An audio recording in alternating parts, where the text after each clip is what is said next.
Chad must be understood in the context of the history of the former French colonies.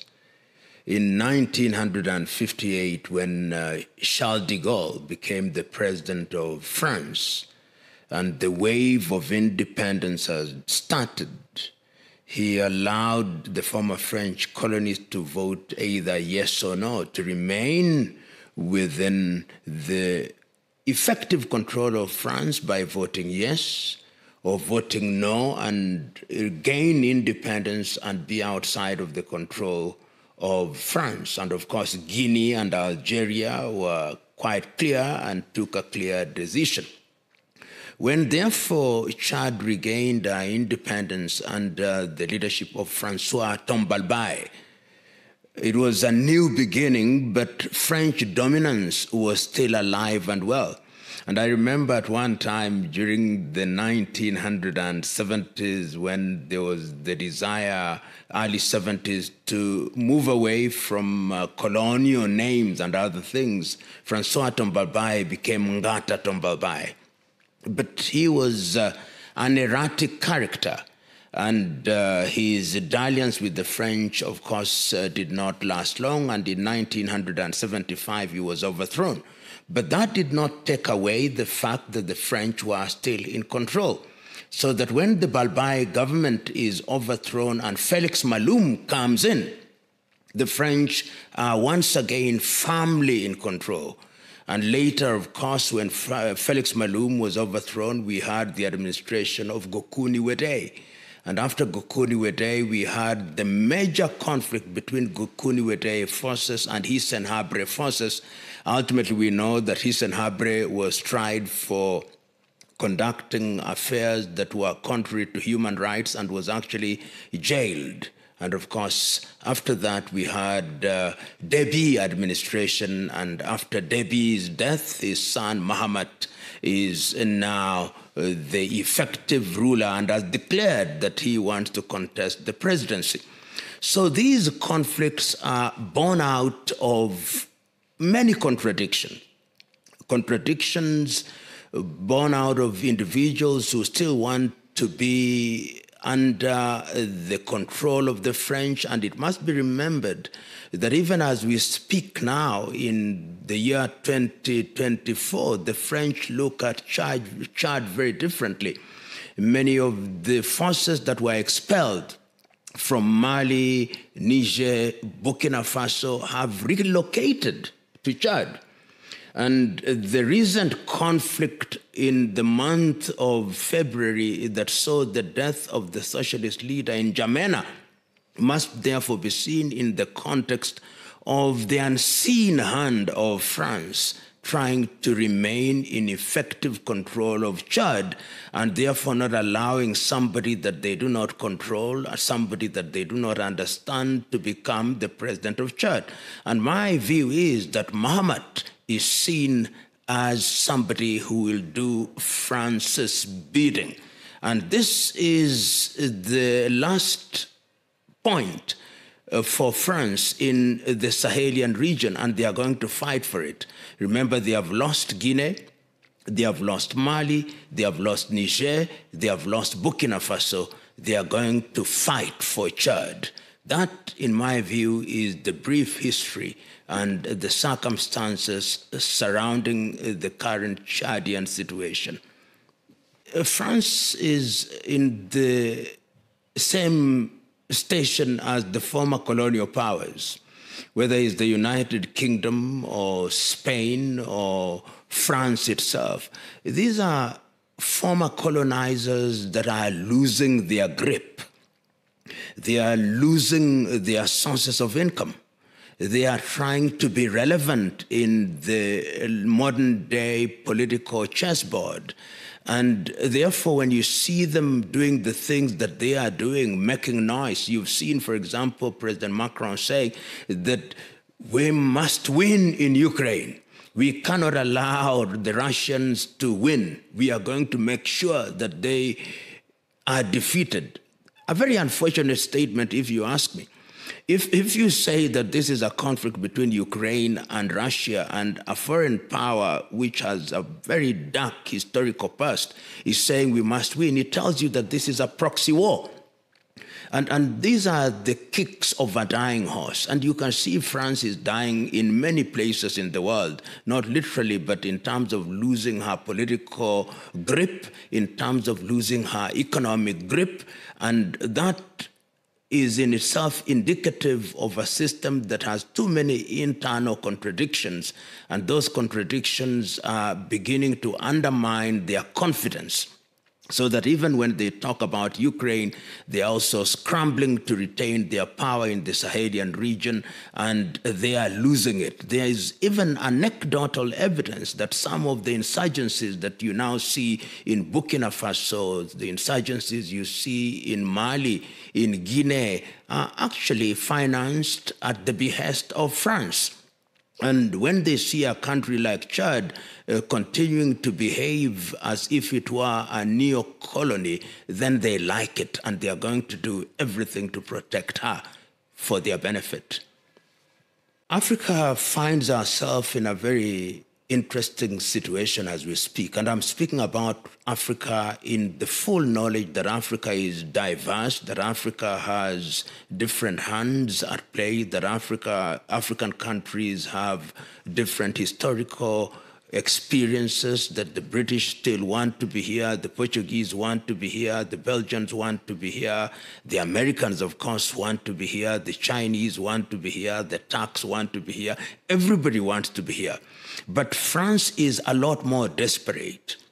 Desperate because historically she has retained a stranglehold on her former colonies, the 14 of them, and she has retained that stranglehold through economics, so that even their economies and their currencies are denominated on the basis of what France says. Their resources are controlled from France. Their resources are exploited by the French. And therefore, what we see as a rebellion or a revolution in countries such as Guinea, such as Mali, such as Niger, such as Burkina Faso, if they are handled well, they are the beginning of a new wave of thinking, which is sending a clear message to the colonizer turned neo-colonizer that African countries now want to reorganize their governance in a manner that responds to the reality of their situations, in a manner that will enable them to be in charge of their economies, in a manner that will ensure that they are no longer satellite states. But that only depends on how those administrations midwife the transition between the military takeovers into the next phase, where there'll be people participation. And it's not going to be easy, because countries like France never say die. They are going to fight. They are going to ensure that the process of transition is not easy. They are going to have fifth columnists within those administrations trying to torpedo whatever good thing that is designed to happen. And it is incumbent upon African countries to therefore wake up and, in a manner of speaking, smell the coffee, to use that cliche and slang, and know that the sooner we embrace these changes, the safer Africa is. And I'm happy that, of course, ECOWAS did backtrack and have now said they are lifting the sanctions on the countries that had been sanctioned after the military takeovers. And it was not lost on me that indeed on the 13th day of February, the former president of Nigeria, General Yakubu Gowon, who was one of the founders of ECOWAS, wrote to all the heads of state and said, please lift these sanctions, engage these people. And almost a week later, or even earlier, all the heads of state met in Abuja in Nigeria, and the sanctions were lifted.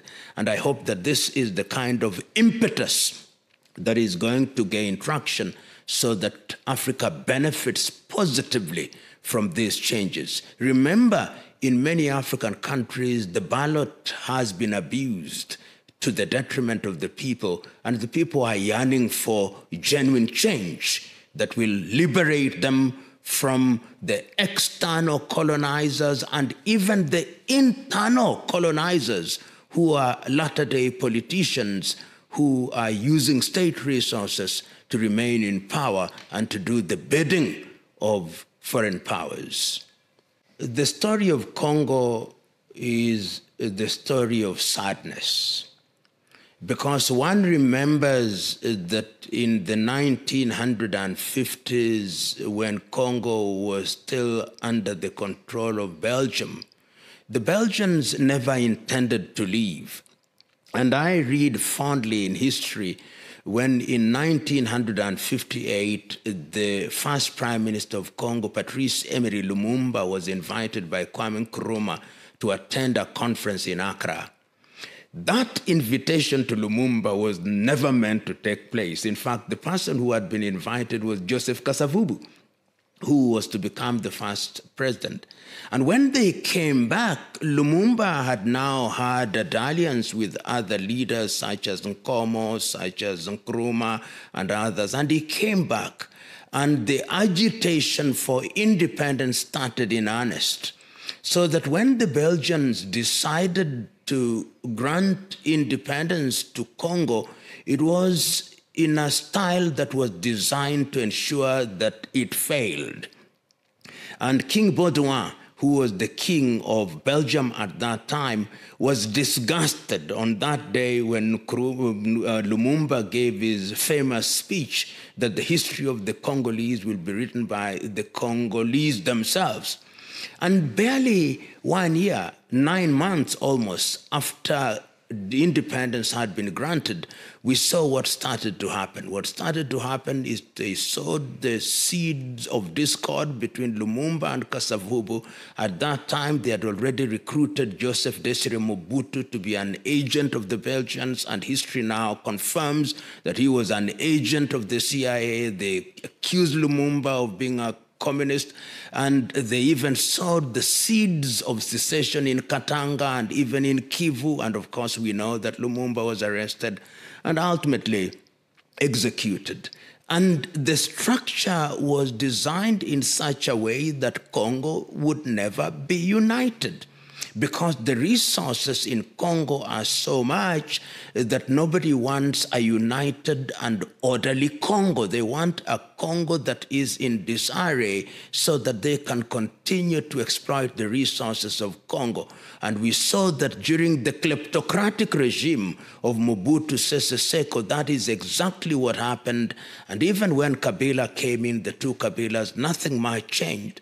So Congo remains a scar on the conscience of Africa because she is so well endowed with resources, yet our people remain poor because external forces continue to control Congo. In fact, there is evidence to suggest that one of the busiest airspaces in the continent of Africa is Eastern Congo. They are mining coltan, they are mining cobalt, they are mining diamond, they are mining gold, they are mining rare earth. And their latter-day entrance is not just the European powers. The Chinese are now there. The Americans have always been there since the 1940s, 50s, and the Belgians are there, the French are there, and other independent miners.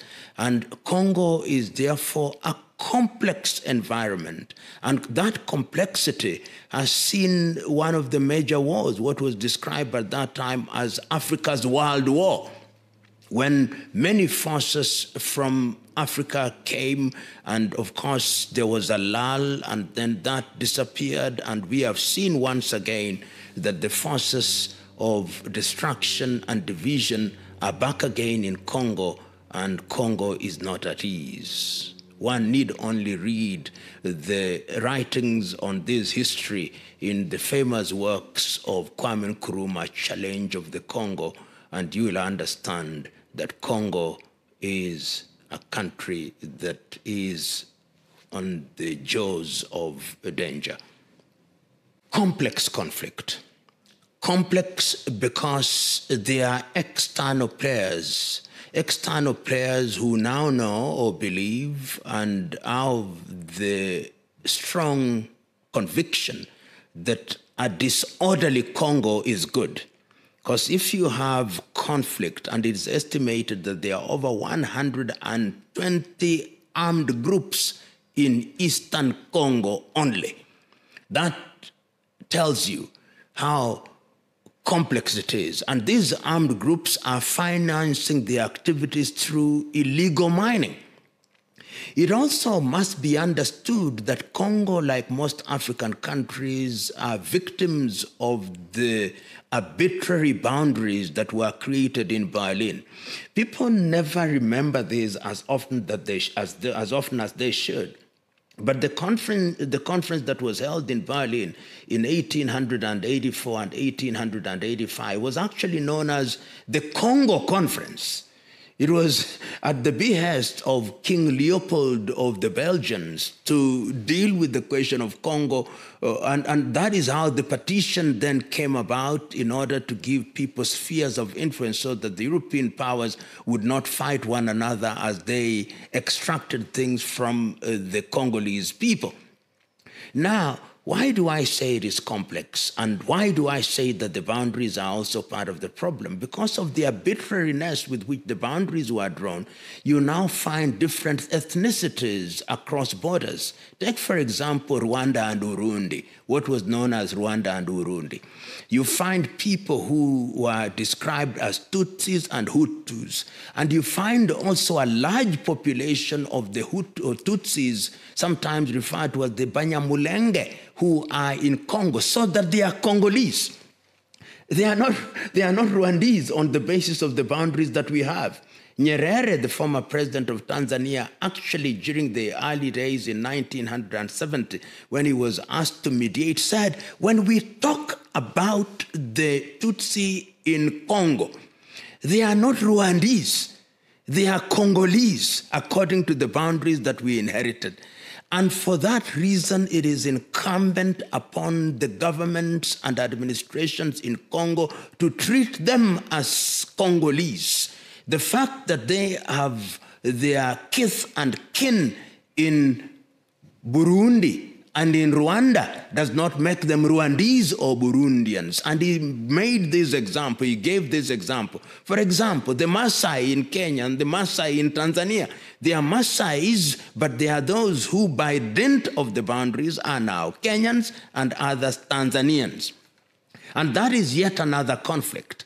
It is a conflict which has given birth to what is now known as the M23. The M23 are people of Tutsi origin who are Congolese. But they are now being told, no, you are not Congolese, you are Rwandese, and that is why you see the frequent accusations that the Rwandese government is supporting them, and the frequent denials by the Rwandese administration that they are not supporting them. The other conflict that has emerged in Congo is that Congo has become what one may say a rare ground for fighting groups from Uganda. The ADF, when they were expelled by the current NRM regime, went into the forests in Congo. You'll remember that even Joseph Kony at one time went to Central Africa through Congo. There is also evidence to suggest that there are Burundian fighters, rebels also in Congo, in those thick forests. So it is a combination of factors, local factors, commercial reasons by illegal miners, foreign hands which want to ensure that Congo remains the way it is, local politicians who benefit from a disorganized and disorderly and conflict-ridden Congo. All these factors conjoined create what is essentially a state of confusion which needs resolution by the entire continent of Africa. Unfortunately, Africa has not handled this matter well. In the early days, we had, not early to mean maybe 2-3 years ago, we had João Lourenço, the president of Angola, being the mediator, and SADC was then very much involved. They even had their forces. Then the Tshisekedi government brought in the East African forces and once again got dissatisfied. They are now back to the SADC forces. That tells you the kind of confusion that there is. I have myself several times suggested to some of the individuals that I know that are former heads of states and government to come in as the elder statesmen and women of Africa and have an all-Congolese conference during which all the combatants would be involved and they decide how to govern Congo and how to ensure that there is sustainable peace in Congo. Easier said than done, but necessary and urgent. Not easy. Because when your government is in Kinshasa and you are talking about a country which is the size of Western Europe, the infrastructure is poor, you cannot be in effective control of the country. So the president can say what he is saying in Kinshasa, but the people in Goma can ignore him. The people in Katanga can ignore him because the territory is so big, the people are so divided, the interests are so diverse that it will take a combined effort of all Africans of goodwill to give them the ability to deal with the problem as it is. As it is now, it is not possible. They just don't have the resources, they don't have the personnel, and they don't have the, in my view, even the ability to pacify Congo if it is left to them. It's one that is not desirable at all. It is an undesirable conflict, but it would be a conflict that would bring in quite a number of neighbors if such a conflict were to take place. And let people not be cheated. And President Kagame has been on record as saying that we don't want any conflict, but if it is brought on us, then we are going to defend ourselves to the last person. And that is exactly what is going to happen. The assumption that Rwanda is a little country that you can overwhelm in a few days is completely misguided. And I hope that the administration in Kinshasa remains conscious of this, that Africa does not need a conflict of that nature. As I've already indicated, there are over 120 armed groups in that area, all of which have different commands. So what you'd be bringing forth if there was a conflict of that kind would be chaos. It would be hell on earth. People would create an environment where they would just control little fiefdoms, where they mine and engage in illicit trade, which is completely undesirable. And remember that there are people within these territories who also would be acting at the behest of foreign powers. And I'm happy to hear that President Tshisekedi has now said that he is prepared to meet President Kagame. There was a time when he said he was not going to meet President Kagame, but wisdom is going to prevail, and I hope that in the next few weeks there will be such a meeting between President Tshisekedi and President Paul Kagame, and that the tension would be eased, and that we would have rapprochement, and we would have a peaceful resolution to all the issues that are outstanding, if any, between Democratic Republic of Congo and Rwanda. If I were to set out the agenda for President Tshisekedi and President Kagame, I would say, number one, let us discuss good neighborliness, let us discuss peace, and let us discuss the fate of the Congolese who are being said to be Rwandese. Recognize them as Congolese and give them their right to stay in peace in Congo. And once you've done that, let us then disarm all the combatants and let them be integrated in the forces of Congo either through in the military or through policing, and let us have a joint commission which will monitor the situation between Congo and Rwanda at the border. Once you do that, then I believe that the other issues can then be discussed and discussed effectively. It's a combination of both. You cannot ignore when a mosquito is biting an elephant, the elephant must be concerned both about the mosquito and the pack of lions that want to attack. So the internal fighters would be the mosquito, but they are very irritating and very dangerous, and they can ensure that you can't even operate. The pack of lions are the foreign powers, and they come under different guises. They come under European Union, Chinese, and all they want are the resources. They'll give you a pittance, and they think and make you believe that you are being taken care of. So I think it must be a multi-track approach. Enter into arrangements with those foreign powers that are mutually beneficial, so that if the Congolese want to engage with the European Union or the Americans or the Turks or the Russians, it must be on the basis of mutual benefit. And internally, you must also create an environment that is going to ensure that trade can be undertaken in a proper manner, so that you don't have conflicts which undermine the environment and poison the environment in which you want trade to be undertaken.